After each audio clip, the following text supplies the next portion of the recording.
ব্যাংককে বহু আলোচিত ডক্টর ইউনূস নরেন্দ্র মোদী দ্বিপাক্ষিক বৈঠক। আলোচনায় সীমান্ত হত্যা, তিস্তা ও হাসিনাকে দেশে ফেরানো। শেখ হাসিনা প্রত্যর্পণ বিষয়ে কথা হয়েছে। শেখ হাসিনা যে ওইখানে বসে অনেক ধরনের ইনসেন্ডিয়ারি কমেন্ট করছেন সেগুলো বিষয়ে কথা হচ্ছে। তারপরে বর্ডার কিলিং নিয়ে কথা হয়েছে। প্রয়োজনীয় সংস্কার শেষ হওয়া মাত্রই নির্বাচন। বিমস্টেক শীর্ষ সম্মেলনে প্রধান উপদেষ্টা। আঞ্চলিক বাণিজ্য বৃদ্ধিতে জোর। ঈদের ছুটি কাটিয়ে কর্মস্থলে ফিরছেন নগরবাসী। ট্রেনে বাসে যাত্রী চাপ। সার্ভার জটিলতায় রেলের টিকিট পেতে ভোগান্তি। অ্যাকচুয়ালি 1.5 ঘন্টা ওভারটাইম হয়ে গেছে। এখন ট্রেন এখন লাইনে দেয় না। ট্রেন এখনো আসেনি, অনেক ভোগান্তির মধ্যে পড়ছি আমরা, আর কি অনেক লেট। ক্রেতা কম রাজধানীর বাজার। ঈদের পর কেজিতে 40 টাকা পর্যন্ত কমেছে সবজির দর। আগের দামে বিক্রি হচ্ছে মাছ, মাংস।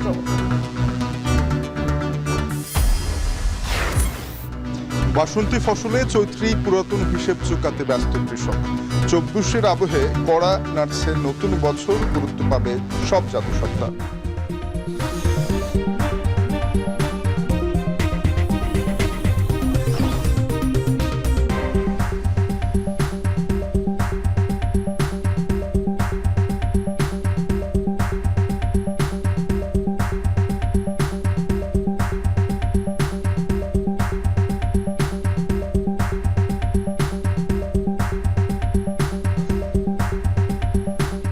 স্বাগত। এখন দুপুরে আপনাদের সাথে পুরো আয়োজনে থাকবো আমরা দুজন, আমি তানজিম শাফিন এবং আমি তানজিলা খান মেম।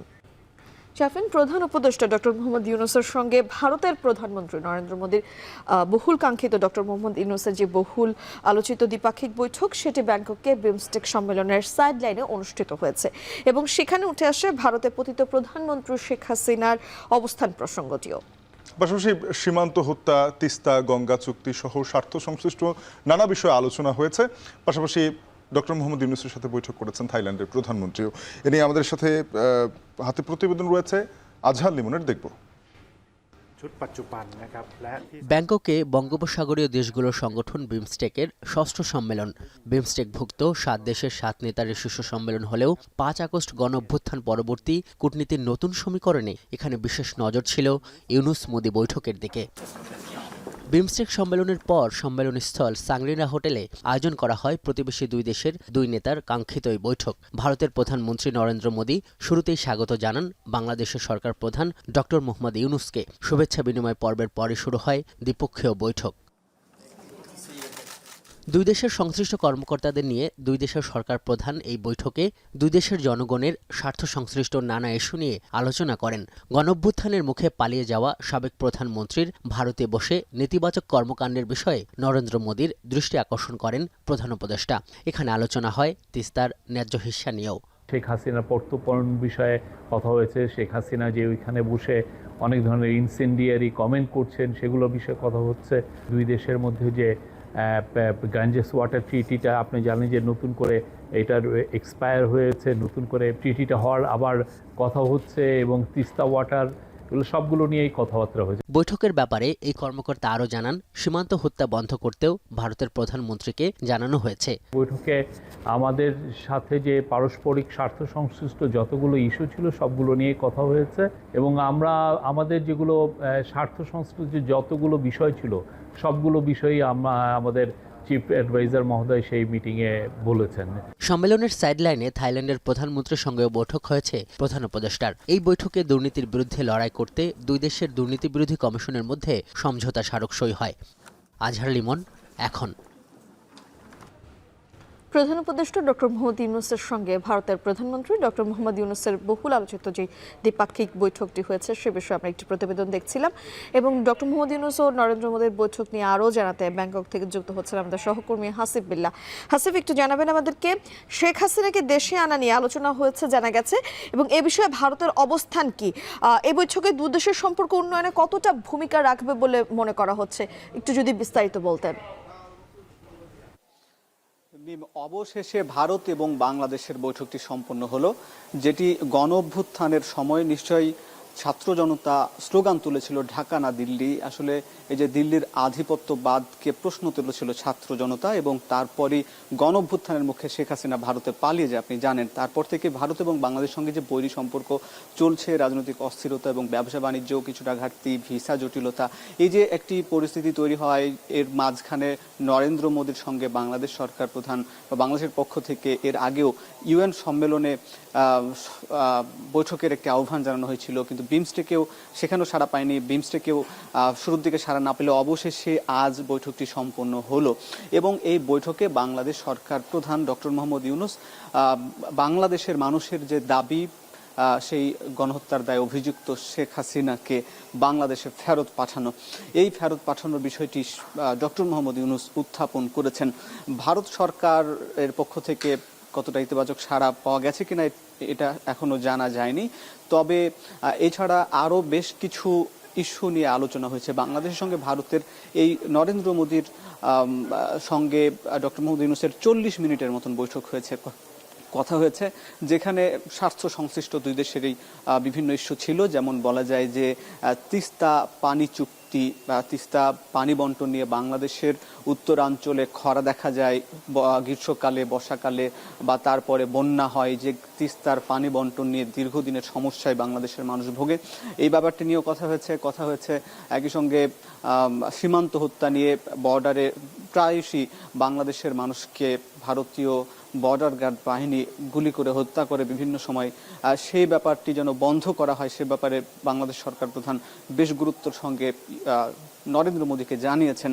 এছাড়া নিষেধ করেছেন বা এই বিষয়ে কথা হয়েছে, বিষয়গুলো উত্থাপন করেছেন।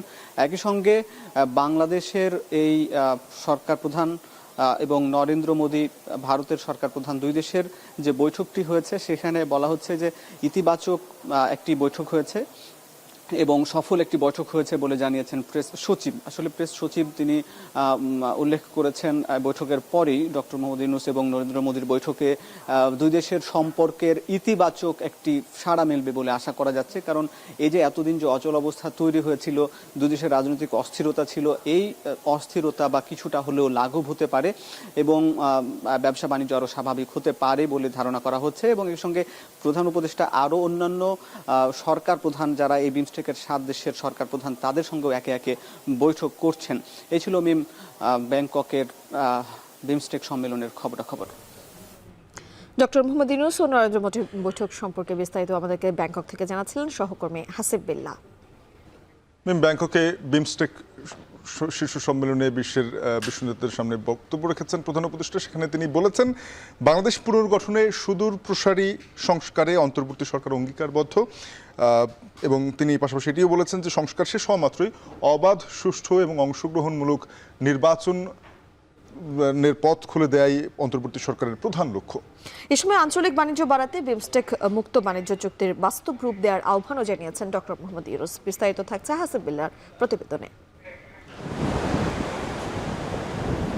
বঙ্গোপসাগরের সব ঢেউ যেন আরেকবার একসঙ্গে আছড়ে পড়ল ব্যাংককের সৈকতে। বিমস্টেকভুক্ত 7 দেশের 7 নেতা একসঙ্গে এই সাংগ্রিলাতে। আয়োজক থাইল্যান্ডের প্রধানমন্ত্রীর একদম পাশেই বাংলাদেশের অন্তর্বর্তী সরকার প্রধানের দায়িত্ব পালন করা নোবেল বিজয়ী ডক্টর ইউনূস, তার পাশেই প্রতিবেশী ভারতের সরকার প্রধান। বাংলাদেশের অভ্যুদয়ের পর সবচেয়ে বড় পট পরিবর্তন, দক্ষিণ এশিয়ার কূটনীতিতে নতুন সমীকরণ, যুগ যুগ ধরে নির্যাতনের শিকার রোহিঙ্গা জনগোষ্ঠী এবং মিয়ানমারের রাখাইনে চলমান সংঘাত আর ভূমিকম্পের মতো অতি প্রাকৃতিক দুর্যোগের পর ব্যাংককের এই শীর্ষ সম্মেলন থেকে কি বার্তা আসে দক্ষিণ এশিয়ার 180 কোটি মানুষের জন্য, সেদিকে নজর ছিল সবারই।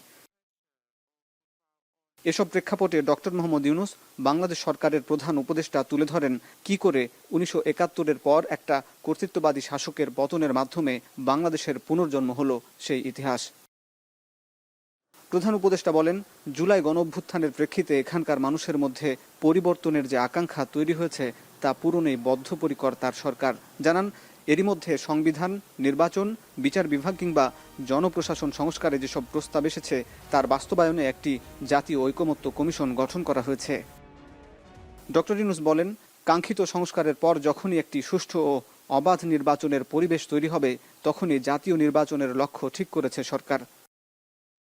দীর্ঘমেয়াদে রোহিঙ্গা সংকট সমাধান না করলে সমগ্র অঞ্চলের অস্থিতিশীলতা তৈরি করতে পারে বলে জানান অন্তর্বর্তী সরকার প্রধান। বঙ্গোপসাগরীয় দেশগুলোর বাণিজ্য 5.9% থেকে বাড়াতে বিমস্টেকভুক্ত দেশগুলোর মধ্যে মুক্ত বাণিজ্য চুক্তি বাস্তবে রূপ দেওয়ার প্রস্তাব করেন ডক্টর ইউনূস। বলেন, দক্ষিণ এশিয়ায় টেকসই উন্নয়নের জন্য পারস্পরিক শান্তি এবং নিরাপত্তার প্রয়োজন। সম্মেলনের সমাপনী অধিবেশনে আগামী 2 বছরের জন্য বিমস্টেক সভাপতির দায়িত্ব পায় বাংলাদেশ। হাসিব বিল্লাহ, এখন ব্যাংকক, থাইল্যান্ড। এবার ঈদের ছুটি কাটিয়ে কর্মস্থলে ফেরার খবর। ঈদের ছুটি কাটিয়ে রাজধানী ফিরেছেন কর্মজীবী নগরবাসী। সকাল থেকেই কমলাপুর রেল স্টেশনে ঘরে ফেরা মানুষের চাপ ছিল, তবে ঢাকা ছেড়ে যাওয়া মানুষের সংখ্যা ছিল তার চেয়েও বেশি। এদিকে ঈদযাত্রার প্রথমবারের মতো শিডিউল বিপর্যয়ে পড়েছে রেল। সকালে কয়েক ঘন্টার সার্ভার জটিলতায় বেশ কিছু ট্রেনের যাত্রা বিলম্বে ভোগান্তিতে পড়েন যাত্রীরা। রাব্বি হোসেনের প্রতিবেদনে থাকছে বিস্তারিত। স্টেশনের প্ল্যাটফর্মে যাত্রীদের এই দীর্ঘ অপেক্ষা, কখন আসবে তাদের কাঙ্ক্ষিত ট্রেন। ঈদের আগে যারা ছুটি পাননি মূলত তারাই আজ বাড়ি যেতে চেয়েছিলেন স্বস্তিতে। ট্রেনের শিডিউল বিপর্যয় হওয়ায় যদিও সেই আশা রূপ নেয় ভোগান্তিতে। এবারের ঈদযাত্রায় এবারই প্রথম ট্রেনের শিডিউল বিপর্যয় ঘটেছে। 8:30 যাওয়ার কথা ছিল, কিন্তু এখনো 10:30 প্রায় বাজে গেছে, কিন্তু এখন আমরা একটা ট্রেন পাইনি। ঘন্টা যাবত বসে আছি, আমার এখন ট্রেন লাইনে দেয় না, এখন অপেক্ষা আছে ট্রেনের জন্য। ট্রেনটা যদি 2 ঘন্টা 3 ঘন্টা লেট থাকতো বলতে আগে জানতাম, তাহলে তো মেয়ের টিকিট আজ ক্যান্সেল করতাম। শুক্রবার সকাল থেকে অনলাইনে টিকিট বিক্রির সার্ভারে দেখা দেয় জটিলতা, বন্ধ হয়ে যায় টিকিট বিক্রি। 2 থেকে 3 ঘন্টা শিডিউল বিপর্যয়ে পড়ে বুড়িমারি, কিশোরগঞ্জ, লালমনিরহাট এক্সপ্রেস সহ একাধিক ট্রেন। সবচেয়ে বেশি বিলম্ব হয় কিশোরগঞ্জ এক্সপ্রেস, যার কারণে ভোগান্তি পোহাতে হয়েছে বাড়ি ফেরা যাত্রীদের অভিযোগ, তথ্যকেন্দ্রগুলোতেও ছিল না কোনো তথ্য কর্মকর্তা। এখন ভোগান্তি হচ্ছে, কি করবো, আর করার তো কিছু নাই। এখনও তো ডিসপ্লেতে প্ল্যাটফর্মের নাম্বারই দেয় না, তো কতক্ষণ পরে ছাড়বে এখন কিছু বলা যাচ্ছে না। সার্ভার জটিলতার কারণেই অনলাইনে টিকিট বিক্রি বন্ধ থাকলেও যাত্রীদের ভোগান্তি কমাতে দেয়া হয় স্ট্যান্ডিং টিকিট। যদিও যাত্রীদের চাপের কারণে ব্যাগ পোহাতে হয় স্টেশন কর্তৃপক্ষকেও। বেলা 11টা নাগাদ সচল হয় সার্ভার, ফের শুরু হয় টিকিট বিক্রি। সার্ভারটা সিস্টেম আপগ্রেডেশন করার কাজ করতেছিলেন, এবং সিস্টেম আপগ্রেডেশন করার কাজ করতে যাই ওনারা আমাদেরকে বলছেন অল্প সময়ের ভিতরে ঠিক হয়ে যাবে। তো সেটা আসলে কারিগরি বিষয়, তো যার জন্য এটা অল্প সময় ঠিক হয় নাই, এটা ঠিক হতে সময় বেশি নিয়েছে। এদিকে ঈদ কাটিয়ে ঢাকায় ফেরার মানুষের চাপ ছিল অনেক বেশি। প্রতিটি ট্রেনেই ছিল যাত্রীতে ঠাসা। ঢাকায় ফেরা যাত্রীরা বলেন, অনেকটা স্বস্তি ছিল এবারের ঈদ যাত্রা। ঈদও কাটিয়েছেন আনন্দ নিয়ে। আমার ঈদ ভালোই কাটতেছিল। সকালে বিকালে খেলাধুলা করতাম, কিন্তু আমি মোবাইল দেখতাম না। রাইট টাইমে ট্রেন ছাড়ছে, সুন্দরভাবে চলে আসছি। ভাই বোন বন্ধু বান্ধবদের সাথে দেখতে পেরেছি এবং ভালোভাবে চলতে ঈদটা অনেক ভালো হয়েছে। ঈদ তো ভালোই কাটাইলাম, এখন বন্ধুদের সঙ্গে দেখা করবো স্কুলে গিয়ে। এবারের ঈদযাত্রায় আন্তনগর, কমিউটার ট্রেন সহ মোট 70টি ট্রেন যাত্রী নিয়ে চলাচল করছে। রাব্বি হোসেন, এখন, ঢাকা। এদিকে ঈদ শেষে কর্মস্থলে ফিরতে সড়ক পথে বেড়েছে যাত্রীদের চাপ। বাস টার্মিনালগুলোতে ফিরতি পথের যাত্রীদের বেশ ভিড় দেখা গেছে। চাপ বাড়ায় কিছু অসাধু ব্যবসায়ী বাড়তি ভাড়া আদায় করছেন। যাত্রী চাপ বাড়ায় সকাল থেকে ময়মনসিংহের মাসকান্দা বাস টার্মিনালে দেখা দেয় পরিবহন সংকট। টিকিট কেটে যাত্রীদের দীর্ঘক্ষণ অপেক্ষা করতে দেখা গেছে। ঈদ শেষে ফেরার পথে যানজট কিংবা কোনো দুর্ভোগ ছাড়াই কর্মস্থলে ফিরতে চান সাধারণ যাত্রীরা। এদিকে সড়ক এবং টার্মিনালে শৃঙ্খলা ফেরাতে শ্রমিক নেতারা মাঠে নেমেছেন। ঈদের ছুটির শেষ সময় বগুড়ায় বেড়েছে যাত্রীর চাপ। সড়কে ভোগান্তি এড়াতে ছুটি বাকি থাকতেও কর্মস্থলে ফিরছেন অনেকেই। যাত্রী বেশি হওয়ায় টিকিট পেতে পড়তে হচ্ছে বিড়ম্বনায়। ঈদের ছুটিতে এখনও খুব বেশি ক্রেতার দেখা মিলছে না রাজধানীর বাজারগুলোতে, তবে বাজারে পর্যাপ্ত সরবরাহ রয়েছে বলে জানিয়েছেন বিক্রেতারা। এ কারণেই কেজিতে 40 টাকা পর্যন্ত কমেছে বিভিন্ন সবজির দর। তবে আগের দামেই বিক্রি হচ্ছে মাছ মাংস। বাইজিদ সাদের প্রতিবেদন। ঈদের লম্বা ছুটিতে রাজধানীর বাজারেও যেন ছুটির আমেজ, অনেকটাই ক্রেতাশূন্য কাঁচা বাজার। ঈদ পরবর্তী সরবরাহ ভালো থাকায় গ্রীষ্মকালীন সব ধরনের সবজি কেজিতে 20 থেকে 40 টাকা কমেছে। পটল 50 টাকা, ঢেঁড়স 40 টাকা, সিম 40 টাকা, টমেটো প্রতি কেজি 50 থেকে 70 টাকা দরে বিক্রি হচ্ছে। রাজধানীর কারণ বাজারে ক্রেতার আনাগোনা তুলনামূলক কম। বিক্রেতারা বলছেন ঈদে বেশিরভাগ সবজির সরবরাহ কম ছিল, তবে এখন সরবরাহ বাড়লেও দাম কম রয়েছে।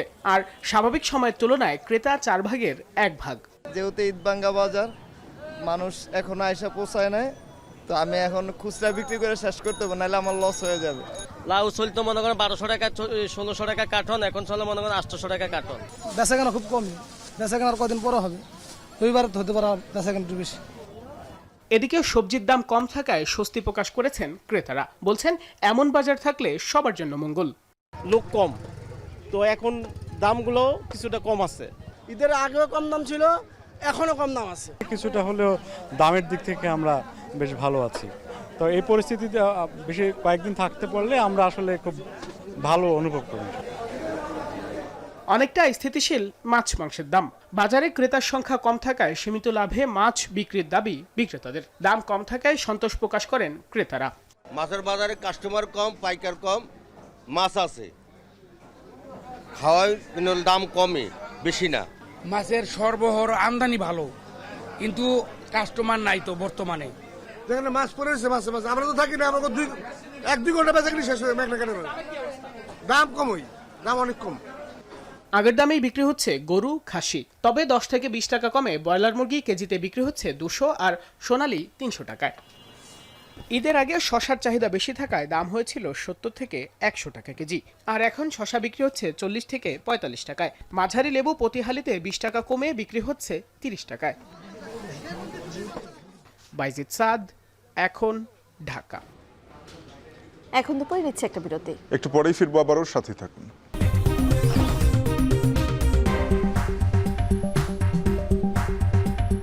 বিরতির পর ফিরে এলাম। দেখছেন এখন দুপুর। দুয়ারে সমাগত নববর্ষ, চারুকলা অনুষদে প্রস্তুতি চলছে মঙ্গল শোভাযাত্রার। গণঅভ্যুত্থান পরবর্তী এবারের শোভাযাত্রার মোটিফে তুলে ধরা হবে ফ্যাসিবাদ অবসানের চিত্র। আয়োজকরা জানান আবহমান বাংলার ঐতিহ্যের পাশাপাশি 24-এর চেতনাকে ধারণ এবারের মঙ্গল শোভাযাত্রায় স্থান পাবে সব জাতিসত্তার ঐতিহ্য। বিস্তারিত জানাবেন সাজিদ আরাফাত।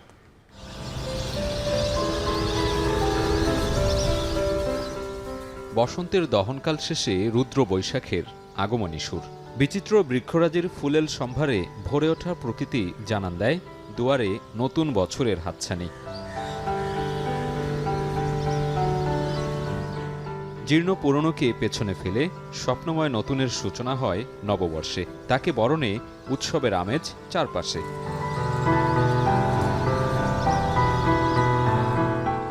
মঙ্গল শোভাযাত্রার আঁতুর ঘর খ্যাত চারুকলাও ধীরে ধীরে সেজে উঠছে বর্ণিল রঙে।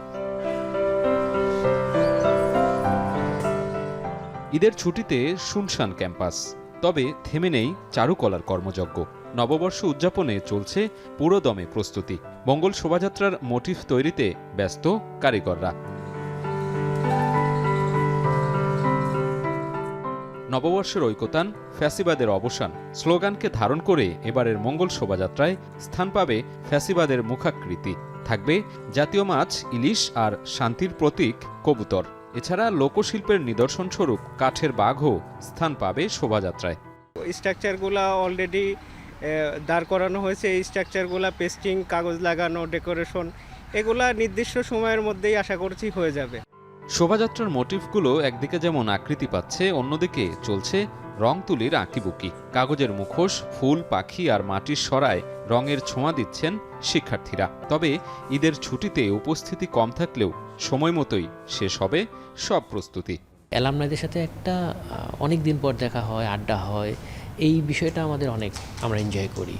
আর কাজের ক্ষেত্রে তো মজার কাজ, রং তুলি আমাদের কাজই এটা। অ্যাকচুয়ালি রং তুলির মাধ্যমে যে আমাদের দেশের ট্র্যাডিশনগুলো, যেমন পেঁচা, রয়্যাল বেঙ্গল টাইগার, রাজা রানীদের যে মাস্কগুলো, এগুলো আসলে আমাদের ঐতিহ্যকে বহন করে। তো আমাদের সবাইকে উচিত আমাদের ঐতিহ্যকে সংরক্ষণ করা। ছুটির আবহে অনেককেই দেখা যায় বর্ষবরণের প্রস্তুতি দেখতে এসেছেন চারুকলায়। তারা বলছেন প্রাণের এই উৎসব ছুঁয়ে যাবে সব শ্রেণী পেশার মানুষকে। আমার বাচ্চা নিয়ে, ওয়াইফ নিয়ে আসছি। এখন থেকে চাই যে আমার বাচ্চা বুঝুক যে পয়লা বৈশাখটা কি, এই পয়লা বৈশাখটা কেন, এটা আমার বাচ্চাকে এখন থেকে বোঝানোর চেষ্টাতেই আমরা আসছি মূলত দেখার জন্য। আমাদের বাঙালি ঐতিহ্যকে ফুটিয়ে তোলার জন্য এখানে সবাই একত্র হয়, আমরা সবাই উপভোগ করি এই পয়লা বৈশাখটা। চারুকলা অনুষদ বলছে নতুন বাস্তবতায় এবছর ভিন্ন বৈচিত্র্যে সাজবে মঙ্গল শোভাযাত্রা, যেখানে স্থান পাবে সব ধর্ম, বর্ণ আর জাতিসত্তার ঐতিহ্য। গণ অভ্যুত্থান, তার পরবর্তীর যে একটা স্পিরিট, তো সেই জিনিসগুলোকে আমাদের চিন্তা করতে হচ্ছে। তো সেই হিসাবে আমি ধরছি যে এই বছর একটু ভিন্ন রকম এতটুকু হবে এবং অনেক বেশি ইনক্লুসিভ হবে। যুক্ত যেটি হচ্ছে এবার সেটা হলো যে আমরা বিভিন্ন রকম উপজাতি যারা জাতিগোষ্ঠী আছে তারাও আমাদের এই শোভাযাত্রা যুক্ত হওয়ার কারণে খুব স্বাভাবিকভাবেই এখানে বৈচিত্র্যে ভরে যাবে এবং অনেক বেশি এই অর্থে অনেক বেশি কালারফুল হবেন, এটা নিশ্চিত করেই বলা যায়। প্রতিবারের মতো পহেলা বৈশাখে সকাল 9টায় মঙ্গল শোভাযাত্রাটি চারুকলা অনুষদের সামনে থেকে বের হয়ে শিশু পার্ক ও টিএসসি ঘুরে আবারও চারুকলায় এসে শেষ হবে। বৈশাখ মানে তো নতুন রং, গন্ধ আর সুরের আবহ, বৈচিত্র্য আর ঐতিহ্যকে ধারণ করার দিন। 24-এর গণ অভ্যুত্থান পরবর্তী এবার নববর্ষের ঐকতানের সুরে সুর মেলাবে সব জাতিসত্তার মানুষ। এর মধ্য দিয়েই দৃঢ় হবে ঐক্যের বন্ধন। সাজেদ আরাফাত, এখন, ঢাকা। প্রেম, সংগ্রাম, দ্রোহ কিংবা অনুপ্রেরণা সব ক্ষেত্রেই বসন্তের নিবিড় প্রাসঙ্গিকতা। এক ফাল্গুনে ছিনিয়ে আনা মাতৃভাষার বিজয় যেমন জাতীয় গর্বের পাণ্ডুলিপি, তেমনি আবহমান ধরে বাসন্তী ফসল ঘরে তুলে চৈত্রেই কৃষকরা চুকান পুরাতন হিসেব। তবে প্রকৃতির আচরণগত পরিবর্তনে ক্রমশ পানসে হচ্ছে বাংলার বসন্ত। আরও জানাচ্ছেন রংপুর থেকে মোকাররম হোসাইন।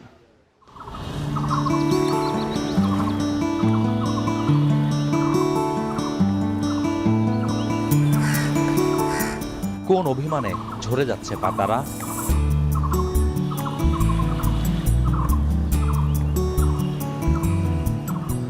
পাতাদের মনেও কি ভর করেছে রাবীন্দ্রিক প্রেম?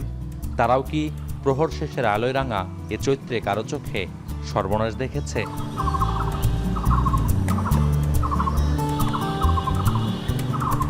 পঞ্জিকার প্রলোভনে বসন্ত উদযাপনের আকাঙ্ক্ষা চড়া হলে প্রকৃতির কাছে সে ইচ্ছা পূরণের সুখবর নেই।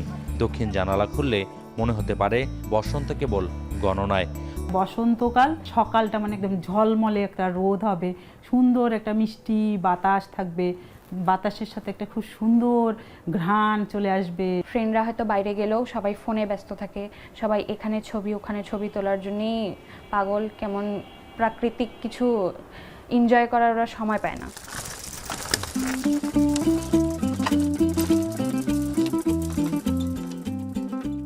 রোদের লাল চোখ আর উপেক্ষার বিভেদ দেয়াল ভেদ করে বাতাসে দুলতে থাকা ফসল কণ্ঠ উঁচিয়ে বলে সময় এখনো বসন্তের। চৈত্র সংক্রান্তির আগেই বাসন্তী ফসল ঘরে তোলার মাধ্যমে বকেয়া, খাজনা আর হালখাতার হিসেব বৈশাখের 1 তারিখের আগেই চুকানোর ব্যস্ততা যাদের, এ বসন্ত তাদের জীবন রাঙালো কতখানি। সারের দামটা বেশি, এই জন্য একটু পোষায় কম। এর মধ্যে অনেক সময় আমরা কাঙ্ক্ষিত ফল পাই, অনেক সময় আবার পাই না।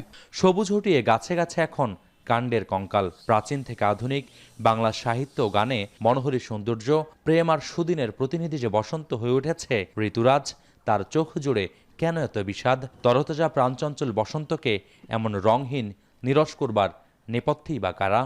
গরম যে সময় আসার কথা তার চেয়ে আগেই গরম চলে আসছে, যার কারণে দেখা যায় গাছের যে ফুলটা যে সময় ফোটার কথা তার চেয়ে আগে ফুটছে। যতক্ষণ পর্যন্ত ফুলটা থাকার কথা ততক্ষণ থাকছে না। যখনই আপনার ফুলের এই সিজনটা চেঞ্জ হয়ে যাচ্ছে তখন আমাদের আলটিমেটলি ওখান থেকে যে প্রাণী জগৎ সেটার উপরেও কিন্তু একটা ইমব্যালেন্স তৈরি হচ্ছে।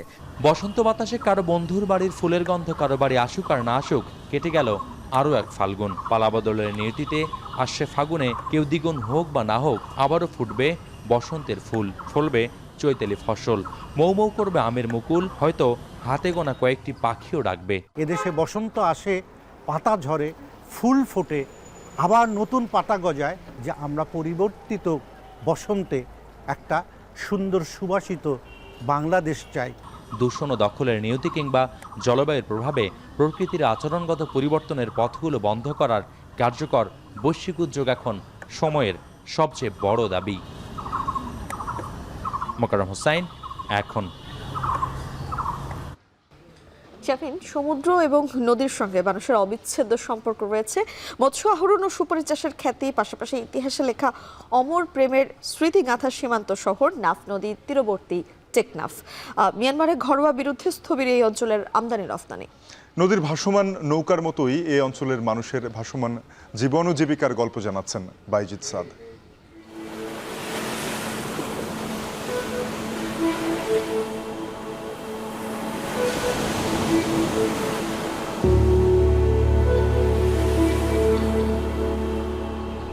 এ গল্প জলের, জীবনের।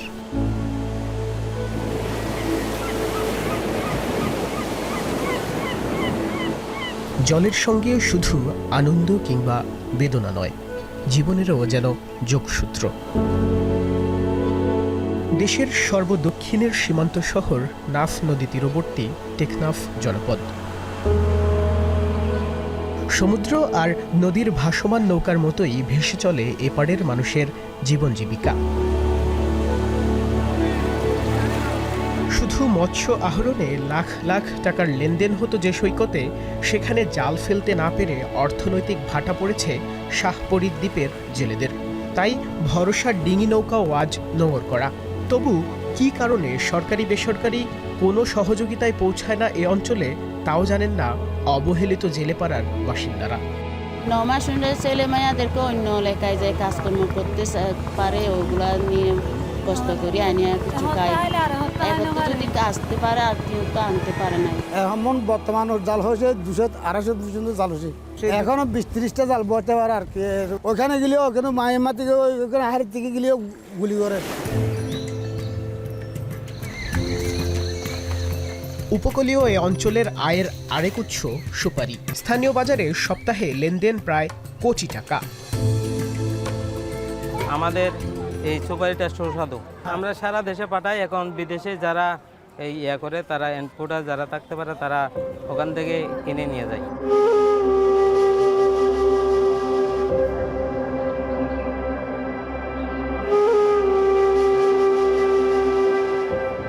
এলাকার একমাত্র বিশুদ্ধ পানির উৎস থানা কম্পাউন্ডের কূপে আগের মতো জল না থাকলেও ইতিহাসে চাপা পড়া বিষাদ আর বেদনা বিধুর প্রেমের স্মৃতি হয়ে এখনও মানুষের মনে খেলে যায় হিমশীতল অনুভূতি।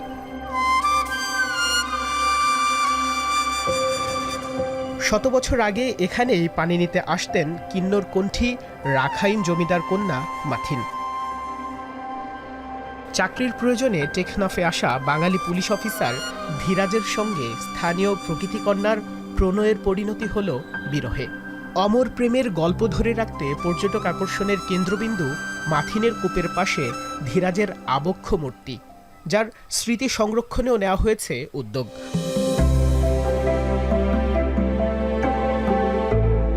মিয়ানমারের ঘরোয়া বিরোধে টেকনাফ বন্দরে আমদানি রপ্তানি বাণিজ্যে স্থবিরতা। মিয়ানমার থেকে আচার, সুপারি, শুটকি, কাঠ আমদানি আর রপ্তানি করা হয় প্লাস্টিক সামগ্রী, সিমেন্ট, তৈরি পোশাক। 2022-23 অর্থবছরে 640 কোটি রাজস্ব আয় হলেও তাদের অভ্যন্তরীণ সংঘাতের প্রভাবে এবার রাজস্ব আয় মাত্র 43 কোটি টাকা। পণ্য যেটা সরকারিভাবে আসলে আমাদের এই বন্দরে যেটা আসে এখন, সেটা হচ্ছে আপনার রাজধানী রেঙ্গুন থেকে আসে। সেটা প্রায় 3-4 দিনের একটা পথ চলার বিষয়। নির্বিঘ্নে যদি আপনার পণ্যবাহী জাহাজ যদি এখানে আসা সুযোগ তৈরি করা কোনো সুযোগ হয়, অনায়াসে অনেক সরকার রাজস্ব পাবে বলে আমরা মনে করি।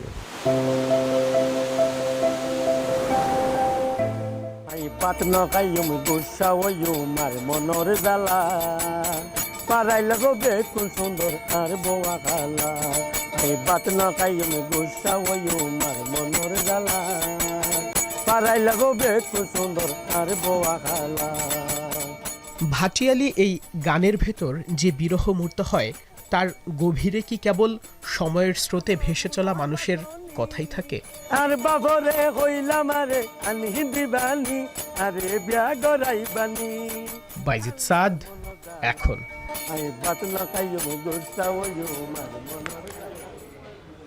এখন দুপুরে নিচ্ছে আরো একটা বিরতি, ফিরছি একটু পর, সাথেই থাকুন।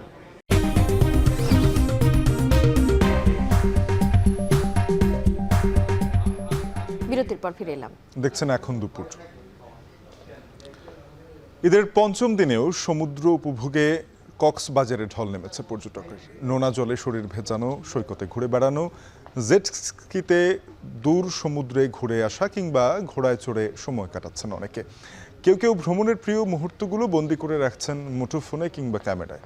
পর্যটক সমাগম বেশি থাকায় প্রাণচাঞ্চল্য এসেছে সৈকতের ক্ষুদ্র ব্যবসা, হোটেল, রেস্তোরাঁ সহ পর্যটন খাতে। বিক্রেতা ও হোটেল মালিকরা বলছেন, গত বছরের তুলনায় এবার পর্যটকের সংখ্যা বেশি।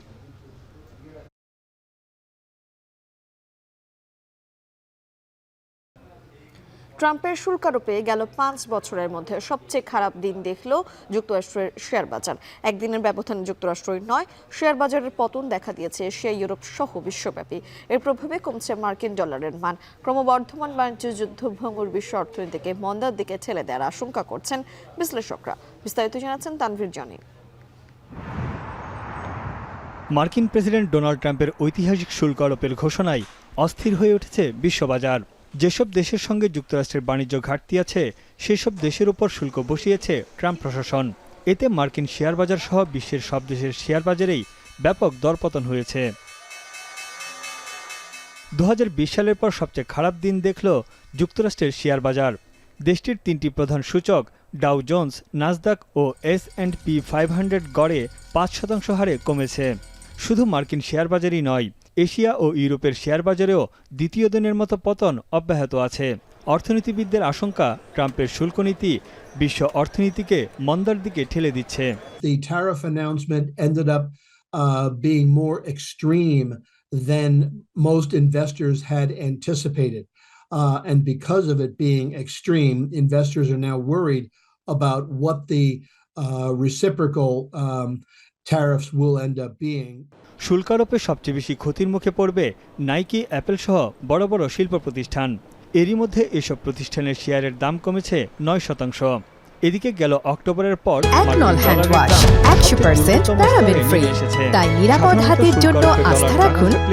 দীর্ঘমেয়াদে প্রবৃদ্ধি বাধাগ্রস্ত হওয়ার আশঙ্কায় বৈশ্বিক মুদ্রার বিপরীতে ডলারের মান কমছে। গেল 10 বছরের মধ্যে মার্কিন ট্রেজারি বন্ড 4% কমে সর্বনিম্ন স্তরে নেমেছে। ভবিষ্যৎ নিরাপদের আশায় স্বর্ণের দিকে ঝুঁকছেন বিনিয়োগকারীরা। চলতি বছরে স্বর্ণের দাম বেড়েছে 19%। এদিকে ট্রাম্পের দাবি, নতুন শুল্ক আরোপে ফুলে ফেঁপে উঠবে মার্কিন অর্থনীতি। তার যুক্তি, এতে করে মার্কিন পণ্যের দাম বাড়বে এবং যুক্তরাষ্ট্রের ব্যবসায়ীরা লাভবান হবেন।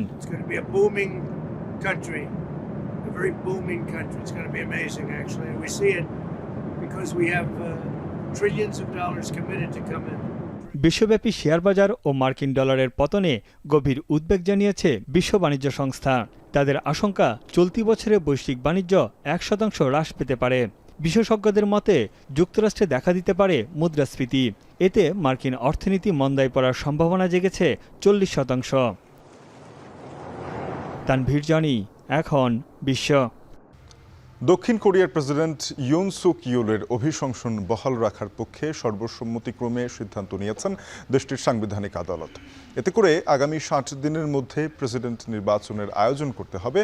তার আগ পর্যন্ত ভারপ্রাপ্ত প্রেসিডেন্টের দায়িত্ব পালন করবেন প্রধানমন্ত্রী হ্যান ডাক-সু। দেশবিরোধী কার্যক্রম বন্ধের কথা বলে গেল বছরের 3রা ডিসেম্বর 6 ঘন্টার জন্য সামরিক আইন জারি করেন প্রেসিডেন্ট ইউন সুক ইউল। যদিও তীব্র আন্দোলনের মুখে সিদ্ধান্ত বাতিলে বাধ্য হন তিনি। এখন দুপুরে নিচ্ছে আরো একটা বিরতি। ফিরবো একটু পর, সাথেই থাকুন।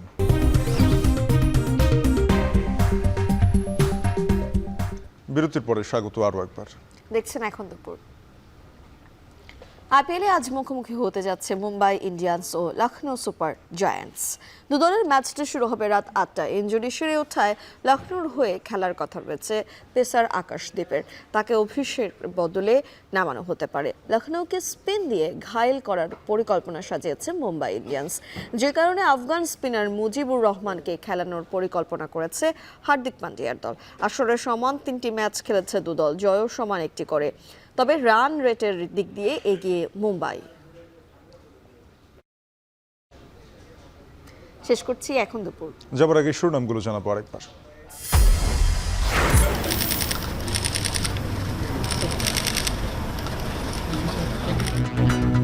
ব্যাংককে বহুল আলোচিত ডক্টর ইউনুস নরেন্দ্র মোদী দ্বিপাক্ষিক বৈঠক।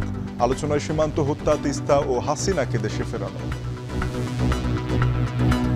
শেখ হাসিনার প্রত্যর্পণ বিষয়ে কথা হয়েছে। শেখ হাসিনা যে ওইখানে বসে অনেক ধরনের ইনসেন্ডিয়ারি কমেন্ট করছেন সেগুলো বিষয়ে কথা হচ্ছে। তারপরে বর্ডার কিলিং নিয়ে কথা হয়েছে। প্রয়োজনীয় সংস্কার শেষ হওয়া মাত্রই নির্বাচন, বিমস্টেকে শীর্ষ সম্মেলনে প্রধান উপদেষ্টা। আঞ্চলিক বাণিজ্য বৃদ্ধিতে জোর। ঈদের ছুটি কাটিয়ে কর্মস্থলে ফিরছেন নগরবাসী। ট্রেন, বাসে যাত্রী চাপ, সার্ভার জটিলতায় রেলের টিকিট পেতে ভোগান্তি। অ্যাকচুয়ালি 1.5 ঘন্টা ওভারটাইম হয়ে গেছে এখন। ট্রেন এখন লাইনে দেয় নাই। ট্রেন এখনো আসেনি, অনেক ভোগান্তির মধ্যে পড়ছি আমরা আর কি, অনেক লেট। ক্রেতা কম, রাজধানীর বাজার। ঈদের পর কেজিতে 40 টাকা পর্যন্ত কমেছে সবজির দর। আগের দামে বিক্রি হচ্ছে মাছ, মাংস। ডিজাইন, এলিগেন্স, বিউটি, ফসলে চৈত্রী সেরা পণ্য সবার জন্য। জেভিকো। চব্বিশের আবহে কড়া নাড়ছে নতুন বছর, গুরুত্ব পাবে সব জাতিসত্তা। শেষ করছি এখন দুপুর। এখন টেলিভিশন ওয়েবসাইটে দেখতে ভিজিট করুন এখন.tv। যুক্ত থাকুন ফেসবুকে facebook.com/tv.এখন এবং ইউটিউবে দেখতে ভিজিট করুন youtube.com/c/এখন tv।